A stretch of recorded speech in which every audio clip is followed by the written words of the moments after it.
says, people are destined to die.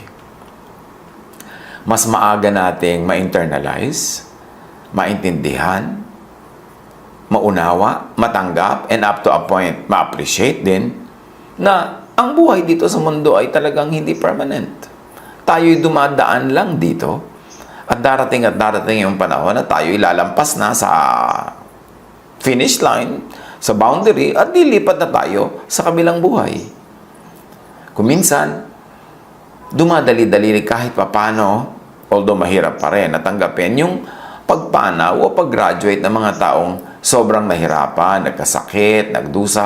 Kaya kung minsan nalulungkot ka man at sila sa kabilang buhay, pero meron kang konting relief sa iyong puso na at least naibsa na ang kanilang pagdurusa, natapos na ang kanilang paghihirap at sila ay nando na sa comfort, sa rest with God. Hindi naman siyempre nagiging sapat na comfort yun para sa atin, pero nakakatulong-tulong na matanggap natin na may sumakabilang buhay, lalo't duman sa sobrang hirap ng kanyang katawan, sa pagkakasakit o hirap ng buhay. People are destined to die. Sino man tayo, ano man ang kalagayan natin sa buhay, sino man ang mahal natin sa buhay, people are destined to return to God. Yun na isang buong kapayapaan, katahimikan ng loob na ating tanggapin.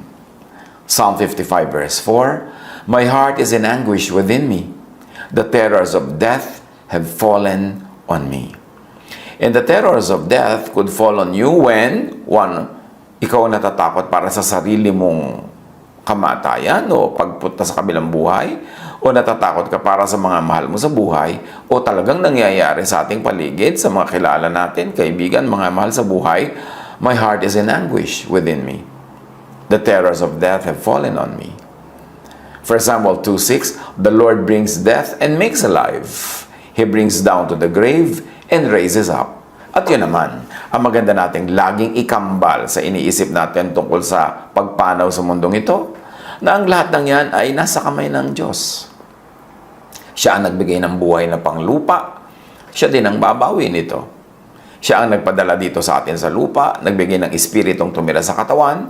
Sa Kanya rin uuwi ang espiritu pag humiwalay na sa katawan.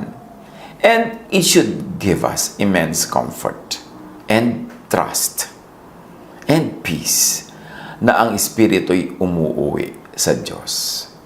Hindi siya namamatay. The Spirit is indestructible.